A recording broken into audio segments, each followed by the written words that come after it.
The early 1930s in America was a time of profound economic and social upheaval. The country was deep in the throes of the Great Depression, a catastrophic economic downturn that had left millions of Americans unemployed and struggling to survive. Breadlines and soup kitchens became common sights in cities across the nation, and the despair of the time was palpable. This was a period where hope was scarce and the American dream felt like a distant memory for many. Amid this bleak landscape, Charles Lindbergh emerged as a beacon of inspiration. He wasn't just any aviator, he was the aviator, the first person to fly solo nonstop across the Atlantic Ocean in 1927. This feat turned him into an international hero overnight, and he was seen as the embodiment of American ingenuity, courage, and determination. Lindbergh's fame transcended the aviation world. He became a symbol of hope and resilience during a time when America desperately needed one. Lindbergh's success and celebrity were unparalleled, and he enjoyed a level of public adoration that is hard to compare with any modern day figure. He was young, handsome, and accomplished, with a beautiful wife, Anne Morrow Lindbergh, who was a respected author and aviator in her own right. Together, they were America's golden couple, the epitome of a perfect family living the American dream in a time when many were living a nightmare. This backdrop of national admiration and Lindbergh's near mythical status is crucial to understanding the public's reaction to the kidnapping of his son, Charles Lindbergh Jr. When the news broke that the lone Eagle's child had been abducted, it was as if the entire country had been personally attacked. The case captivated and horrified the nation in equal measure because it struck at the heart of a cherished American icon. If such a tragedy could befall the Lindberghs, who were seen as untouchable, what hope did ordinary citizens have? The kidnapping was more than just a criminal act. It was a direct assault on the sense of security and stability that Lindbergh had come to represent. The incident amplified the already tense atmosphere of the 1930s, making it one of the most closely followed events of the decade. The media frenzy that ensued was unprecedented, with newspapers, radio stations, and even foreign press providing round the clock coverage. The public, desperate for heroes in a time of crisis, clung to every detail of the investigation, hoping for a swift and happy resolution that, tragically, would never come. This case wasn't just about a kidnapped child, it was about the kidnapping of America's sense of hope during its darkest hour. The Lindbergh baby case became a symbol of the vulnerabilities that even the most revered individuals could face, reflecting the uncertainties and fears that plagued the nation as a whole. The night of March 1st, 1932 began like any other at the Lindbergh estate, a sprawling property nestled in the quiet countryside of Hopewell, New Jersey. The estate, known for its privacy and seclusion, was designed to be a safe haven for the Lindbergh family, far from the prying eyes of the public. The home itself was a large, rustic mansion set back from the road, surrounded by acres of dense woods, a seemingly impregnable fortress for one of America's most famous families. Inside the estate that evening, the Lindberghs were settling in for the night. Charles Lindbergh Jr., affectionately called Charlie, was tucked into his crib by his nurse, Betty Gow, in the nursery on the second floor. The room was located at the far end of the house, with windows overlooking the vast, darkened expanse of the property. Outside, a chilly wind swept through the trees, and the moon cast an eerie glow over the landscape. Around 8 p.m., after hearing a loud noise that he dismissed as a wooden crate falling in the kitchen, Charles Lindbergh Sr. continued with his evening routine, not realizing that this noise marked the beginning of a nightmare. Unbeknownst to him, someone was already inside the estate, moving silently through the shadows, making their way towards the nursery. At approximately 10 p.m., Betty Gow entered the nursery to check on the baby, only to find the crib empty. Panic quickly set in as she searched the room, hoping to find Charlie hidden under a blanket or nestled in a corner. When she realized he was gone, she immediately alerted the Lindberghs, and the household was thrown into chaos. Charles Lindbergh Sr. raced to the nursery and discovered a chilling scene. The window was open, the curtains fluttering in the cold night air, and a crude, homemade ladder was lying on the ground outside. Near the windowsill, a ransom note written in broken English was found, demanding $50,000 for the safe return of their son. The note was carefully worded, with symbols that suggested a level of sophistication and planning that only deepened the family's horror. Within minutes, Lindbergh, known for his calm demeanor, was transformed into a desperate father, immediately mobilizing a search of the property. Flashlights sliced through the darkness as Lindbergh and his staff scoured the grounds, looking for any sign of the kidnapper or his child. However, the intruder had vanished into the night, leaving behind nothing but muddy footprints and the ladder that had been used to reach the nursery window. The Lindbergh estate quickly became a hub of activity as local police, state troopers, and even members of the military descended upon the scene.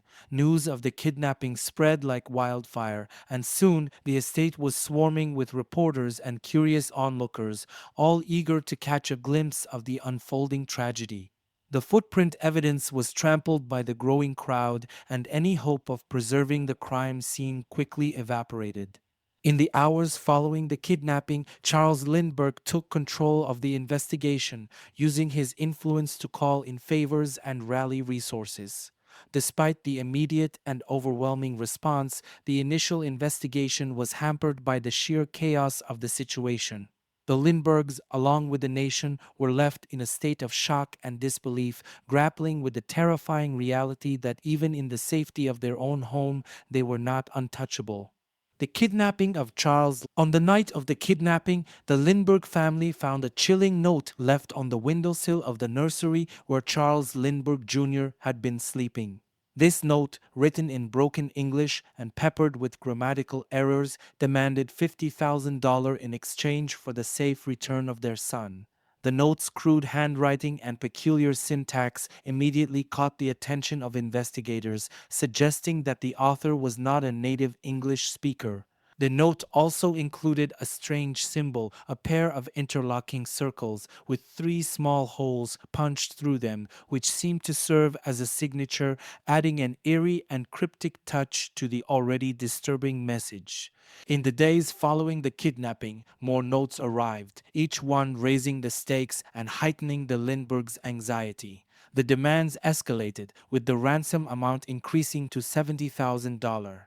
The notes were methodically crafted, despite the consistent linguistic flaws, showing that the kidnappers were both cunning and deliberate in their actions. They provided specific instructions for the payment, demanding that it be made in particular denominations of gold certificates. The notes warned the Lindberghs not to involve the police under threat of harm to their child.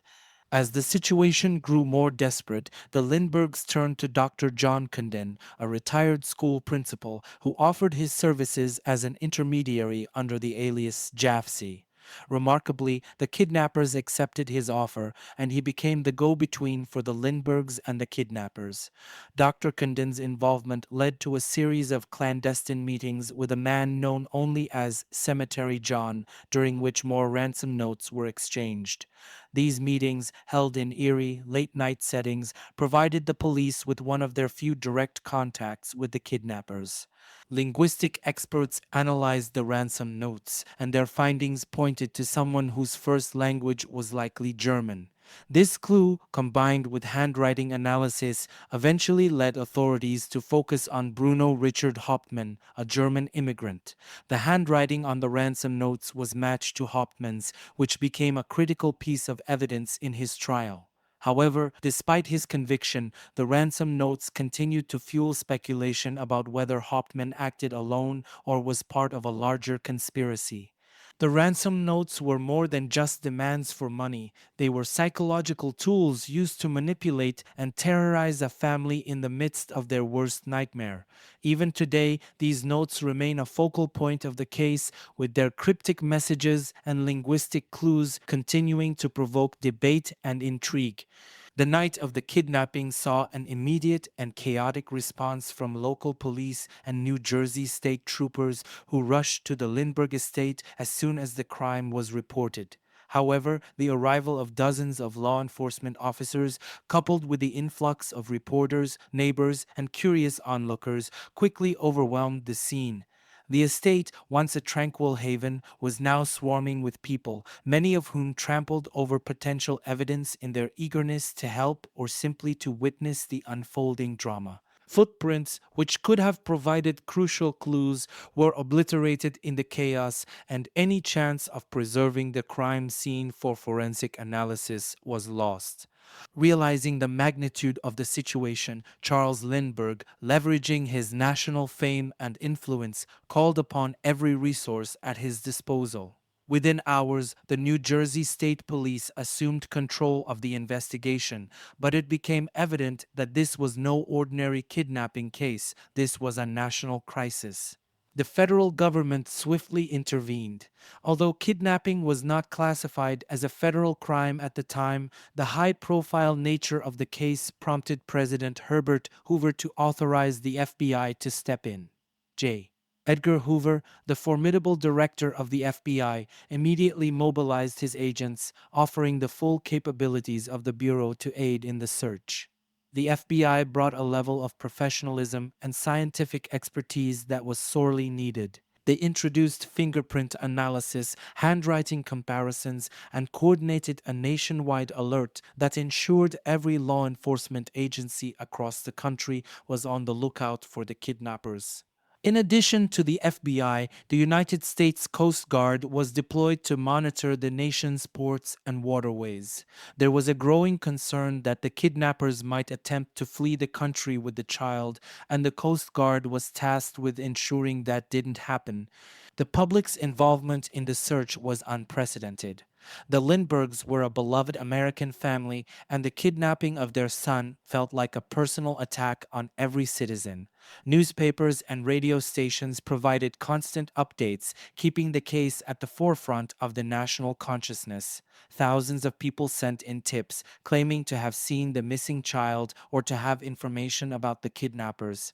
Unfortunately, most of these leads turned out to be false, leading investigators on wild goose chases that wasted precious time and resources. Amidst the confusion, the kidnappers continued to communicate with the Lindberghs through a series of ransom notes. Each note increased the demands and heightened the family's desperation. Dr. John Condon, who had volunteered to act as an intermediary, engaged in clandestine meetings with a man known only as Cemetery John. These meetings, fraught with tension, ultimately led to the payment of $50,000 in marked gold certificates. However, instead of reuniting the Lindberghs with their child, the money only deepened the mystery, as the child was not returned. The nationwide search, despite its intensity and the vast resources committed to it, ultimately culminated in tragedy. 6 weeks after the kidnapping, the decomposed body of Charles Lindbergh Jr. was found in a wooded area just miles from the family's home. The discovery shattered any remaining hopes of a happy resolution and plunged the nation into mourning. The nationwide manhunt, one of the most extensive in American history, highlighted both the strengths and limitations of law enforcement during that era. It also underscored the profound impact that the Lindbergh kidnapping had on the American public, transforming a private family tragedy into a national obsession. The search may have ended in heartbreak, but it also laid the groundwork for future investigations, setting new standards for how such cases would be handled in the years to come.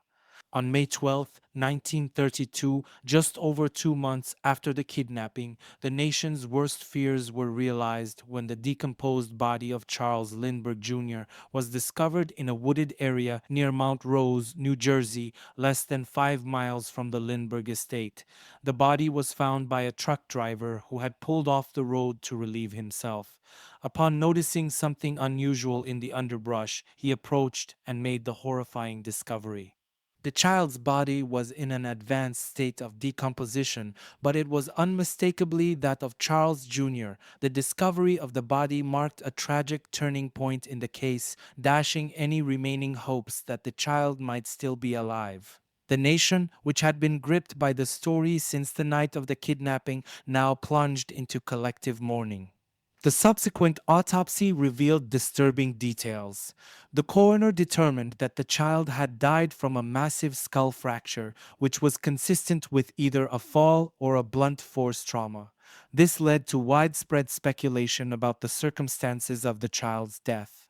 One theory suggested that the kidnapper had accidentally dropped the child while descending the ladder from the nursery window, causing the fatal injury. Another, more sinister theory posited that the injury had been inflicted intentionally, perhaps in a panic or as a calculated move by the kidnappers. The condition of the body also raised questions about when the child had died. Given the state of decomposition, it was difficult to determine whether the child had died shortly after the kidnapping or had been kept alive for some time before being killed. The exact timing and cause of death became points of contention and fueled various conspiracy theories. The discovery of the body and the grim details of the autopsy had profound implications for the investigation. It shifted the focus from a search and rescue operation to a murder investigation. The Lindberghs, already devastated by the kidnapping, were now faced with the unbearable reality of their child's death, and the nation's demand for justice intensified. Theories about the cause of death, whether accidental or intentional, remained a central issue throughout the investigation and subsequent trial of Bruno Hauptmann. Despite Hauptmann's conviction and execution, questions about the true circumstances of the child's death have persisted, leaving a lingering sense of mystery and unresolved grief over one of America's most heartbreaking criminal cases. The arrest of Bruno Richard Hauptmann in September 1934 was a pivotal moment in the Lindbergh kidnapping case, marking the beginning of the end for one of the most infamous criminal investigations in American history. Hauptmann, a German immigrant living in the Bronx, was apprehended after a series of gold certificates, part of the ransom money paid by the Lindberghs, were traced back to him. The breakthrough came when a marked gold certificate was used at a gas station in New York City. The attendant, suspicious of the bill, noted the license plate of the car driven by the man who had passed it. This information led police directly to Bruno Hauptmann's door. Upon his arrest, authorities searched Hauptmann's home and garage, uncovering a significant amount of incriminating evidence. Among the most damning pieces of evidence was $13,750 in gold certificates hidden in various locations throughout Hauptmann's residence. The money was found stuffed in a dirty oil can, wrapped in newspaper, and even buried beneath the garage floor. This discovery directly linked Hauptmann to the ransom payment made by the Lindberghs. Despite Hauptmann's claims that the money had been left to him by a deceased business partner named Isidore Fish, the explanation did little to convince investigators or the public of his innocence. In addition to the ransom money, other critical evidence included the infamous homemade ladder used in the kidnapping. Investigators found that the wood used to construct the ladder matched wood found in Hauptmann's attic. The precise craftsmanship of the ladder, combined with Hauptmann's background as a carpenter, further implicated him in the crime. Handwriting experts also testified that the writing on the ransom notes closely matched Hauptmann's handwriting, despite his vehement denials. The arrest of Hauptmann was a sensational event, attracting massive media attention and sparking public interest worldwide. News of his arrest was initially kept secret to prevent a media circus, but once the story broke, Hauptmann's home became a spectacle, with crowds gathering outside and newsreel planes circling overhead. The arrest was seen by many as the resolution to the Lindbergh case, but it was only the beginning of a highly publicized and controversial legal battle that would captivate the nation. Hauptmann's prosecution was swift and intense. The evidence against him, particularly the physical evidence such as the ransom money and the ladder, played a central role in his trial. Despite maintaining his innocence until the very end, Hauptmann was convicted of kidnapping and murder in February 1935 and was executed by electric chair in 1936. However, even after his execution, doubts and conspiracy theories about his involvement persisted, with some believing that Hauptmann was either innocent or merely a scapegoat in a more extensive conspiracy.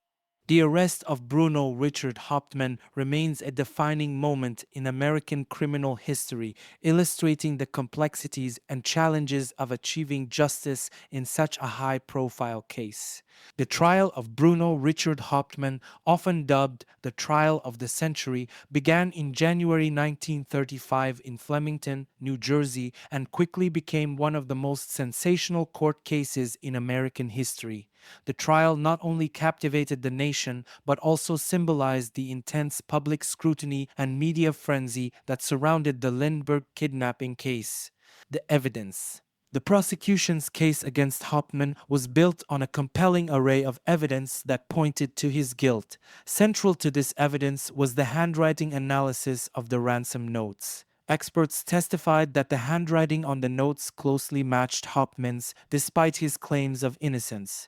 Handwriting experts used detailed comparisons of letter formations and stylistic patterns to argue that Hauptmann was indeed the author of the ransom notes, which had been a crucial line of communication between the kidnappers and the Lindbergh family. Another critical piece of evidence was the infamous wooden ladder used to abduct Charles Lindbergh Jr. from the second-floor nursery. The ladder had been carefully analyzed, and investigators determined that the wood used in its construction matched wood found in Hauptmann's attic. This discovery, combined with Hauptmann's skills as a carpenter, strongly implicated him in the physical act of the kidnapping. The ransom money itself was another damning piece of evidence. The prosecution presented the $13,750 in marked gold certificates found hidden in Hauptmann's garage. These certificates had been part of the ransom paid by the Lindberghs, and their presence in Hauptmann's possession was difficult to explain away. Despite his defense team's attempts to argue that Hauptmann had received the money from a deceased business partner, the jury was not convinced. Witness testimonies. The trial also featured several key witness testimonies that further bolstered the prosecution's case. Among the most notable was that of Dr. John Condon, the intermediary who had negotiated with the kidnappers. Condon identified Hauptmann as Cemetery John, the man he had met in the Bronx cemetery to deliver the ransom money. His testimony was crucial in linking Hauptmann directly to the crime. Additionally, other witnesses provided circumstantial evidence that painted a picture of Hauptmann's suspicious behavior in the months following the kidnapping. Neighbors testified that Hauptmann had suddenly stopped working and appeared to have come into a significant amount of money despite the ongoing Great Depression. These testimonies helped to establish a motive and timeline that aligned with the prosecution's narrative. The media frenzy.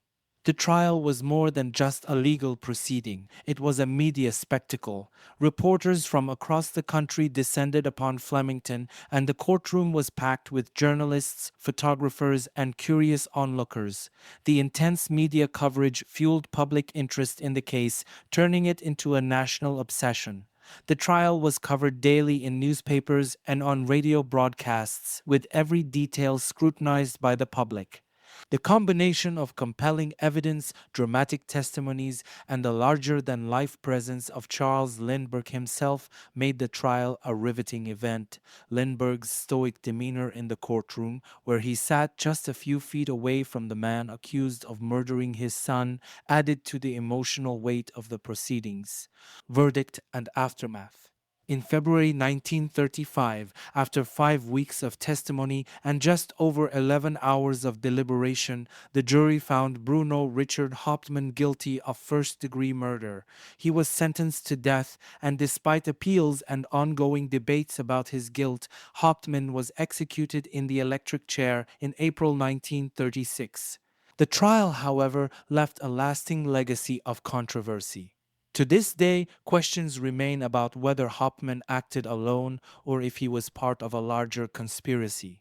Some believe that Hauptmann was wrongfully convicted, a victim of circumstantial evidence and the intense pressure to find anyone responsible for the crime that had gripped the nation.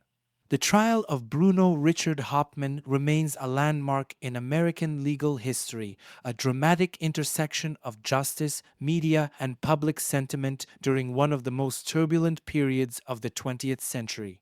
Bruno Richard Hauptmann's defense during the trial was centered on his unwavering insistence on his innocence. Hauptmann repeatedly claimed that he had no involvement in the kidnapping and murder of Charles Lindbergh Jr., maintaining that the ransom money found in his possession was given to him by a deceased business partner, Isidor Fish. According to Hauptmann, Fish had left the money with him before returning to Germany, where he later died. Hauptmann argued that he had no knowledge of the money's connection to the Lindbergh case and was merely holding onto it as a favor. Throughout the trial, Hauptmann's defense team attempted to cast doubt on the prosecution's evidence, particularly the handwriting analysis and the connection between the wood from the ladder and Hauptmann's attic. They argued that the handwriting experts could not definitively prove that Hauptmann wrote the ransom notes and suggested that the latter evidence was circumstantial at best. They also pointed out the lack of direct evidence linking Hauptmann to the crime scene or the kidnapping itself. Despite these efforts, the defense faced an uphill battle. The public opinion was heavily swayed by the emotional weight of the case and the extensive media coverage, which often portrayed Hauptmann as guilty before the trial even concluded. The prosecution's narrative, bolstered by the high-profile involvement of Charles Lindbergh, carried significant influence, making it difficult for the defense to shift the tide of public perception. As the trial progressed, the divide in public opinion became more pronounced. While many were convinced of Hauptmann's guilt, believing that the evidence presented was overwhelming, others began to express doubts. Some questioned the fairness of the trial, citing the intense pressure on the authorities to solve the case and the potential for bias in the handling of the evidence.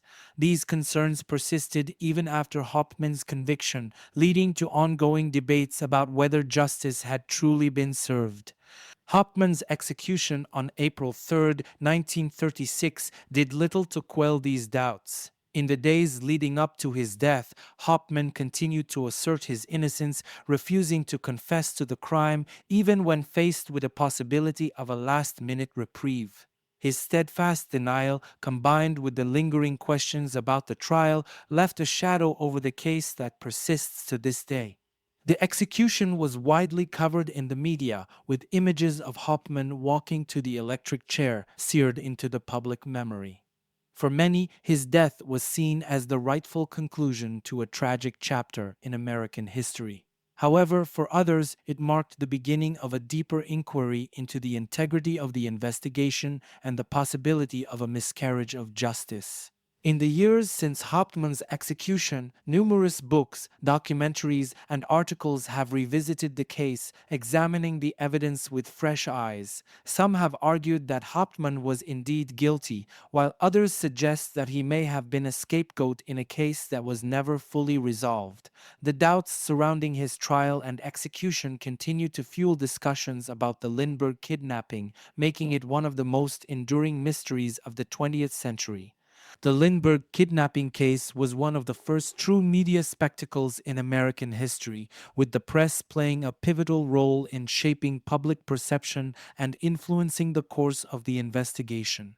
From the moment news of the kidnapping broke, the media seized upon the story, providing around-the-clock coverage that captivated the nation and transformed a personal tragedy into a national obsession. The media's involvement began almost immediately after the kidnapping was reported. Within hours, reporters descended on the Lindbergh estate, and soon newspapers across the country were running front-page stories about the crime. The intense media interest in the case was fueled by several factors: the celebrity status of Charles Lindbergh, the dramatic nature of the kidnapping, and the emotional appeal of the story, which involved the loss of an innocent child. This relentless coverage had a profound impact on the investigation. The sheer number of journalists at the crime scene made it difficult for law enforcement to preserve evidence, as curious onlookers, eager for a scoop, often trampled over potential clues. The press also played a role in disseminating information both accurate and speculative that shaped public opinion and, in some cases, misled the investigation. For instance, the publication of ransom notes and details about the case led to a flood of false tips and hoaxes that diverted resources and attention away from legitimate leads. As the case progressed, the media's influence only grew. The trial of Bruno Richard Hauptmann, in particular, became a media circus. Dubbed the trial of the century, it was covered extensively by newspapers, radio stations, and newsreel companies, all of which competed to deliver the most sensational stories to their audiences. This sensationalism often came at the expense of objectivity, with many reports painting Hauptmann as guilty before the trial had even concluded. The press's portrayal of Hauptmann, combined with the emotional testimony of key figures like Charles Lindbergh, helped to create an atmosphere in which a fair trial was difficult to ensure.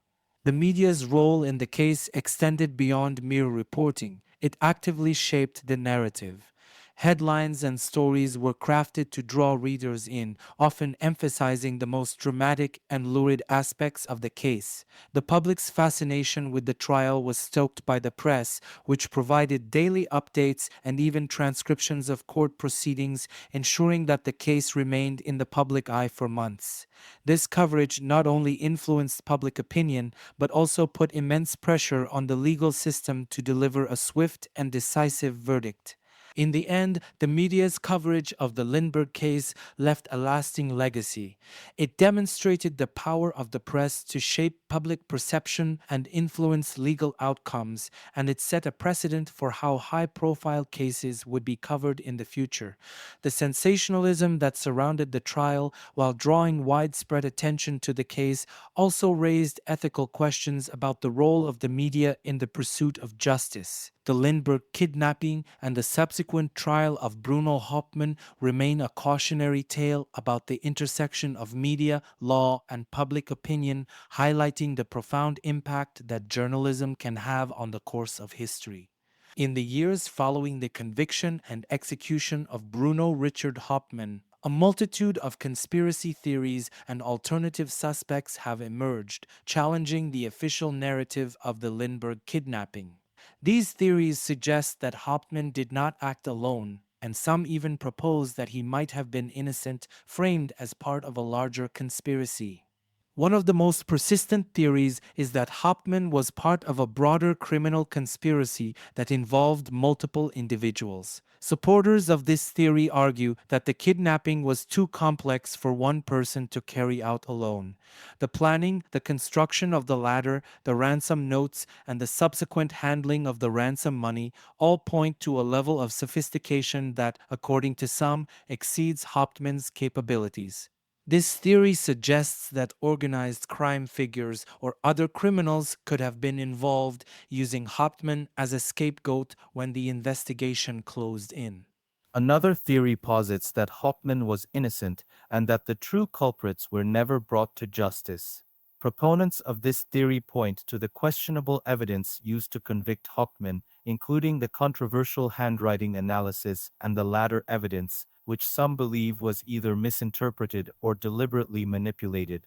Additionally, they argue that the intense public pressure to solve the case quickly may have led to a rush to judgment, with Hauptmann being targeted because he fit the profile of a likely suspect, rather than because of irrefutable evidence of his guilt. Some conspiracy theorists have even suggested the possibility of an inside job implicating individuals close to the Lindbergh family or their household staff. This theory raises questions about how the kidnappers knew the layout of the Lindbergh estate so well and how they managed to enter and exit the house undetected. There have been speculations about the involvement of someone within the Lindbergh household who might have provided critical information to the kidnappers or even participated in the crime itself. Among the alternative suspects mentioned over the years, one of the more intriguing names is John Knoll, a German immigrant and acquaintance of Hauptmann. Some researchers have suggested that Knoll might have been the real Cemetery John, the figure who collected the ransom money from Dr. John Condon in the Bronx Cemetery. The theory gained traction after a series of photographs emerged showing a man who bore a striking resemblance to Knoll at the time of the kidnapping. Despite the conviction of Hauptmann, these conspiracy theories and the emergence of alternative suspects have kept the Lindbergh kidnapping case alive in the public imagination. The doubts surrounding Hauptmann's guilt, combined with the unresolved questions about the true nature of the crime, have led some to believe that the full story has never been told. The case remains one of the most debated and discussed criminal cases in American history, a testament to its enduring mystery and the complexities of the human desire for justice. The FBI's involvement in the Lindbergh kidnapping case marked a significant turning point in the agency's history and in the development of federal investigative procedures. At the time of the kidnapping in 1932, the FBI, then known as the Bureau of Investigation, had limited jurisdiction over crimes like kidnapping, which were typically handled by state and local authorities. However, the high-profile nature of the Lindbergh case and the public outcry for justice prompted the federal government to step in. J. Edgar Hoover, the director of the FBI, played a crucial role in the agency's involvement. Although the FBI did not have immediate jurisdiction, Hoover offered the Bureau's resources to the New Jersey State Police, who were leading the investigation. This collaboration allowed the FBI to provide technical assistance, including fingerprint analysis, handwriting expertise, and coordination of nationwide searches. Hoover's strategic decision to involve the FBI, despite its limited legal authority at the time, demonstrated his understanding of the case's importance and his ambition to expand the Bureau's role in federal law enforcement. The case also influenced the development of federal investigative procedures in several key ways. First, it highlighted the need for a coordinated nationwide response to crimes that crossed state lines. In response to the Lindbergh kidnapping, Congress passed the Federal Kidnapping Act, also known as the Lindbergh Law, in 1932. This law made kidnapping a federal offense if the victim was taken across state lines, granting the FBI clear jurisdiction in such cases. The Lindbergh Law was one of the first steps toward the expansion of federal law enforcement powers in the United States. The FBI's involvement in the Lindbergh case also set a precedent for how the agency would handle high-profile cases in the future. The extensive use of forensic science, the coordination of efforts across state lines, and the close cooperation with local law enforcement agencies became hallmarks of the FBI's approach to major investigations.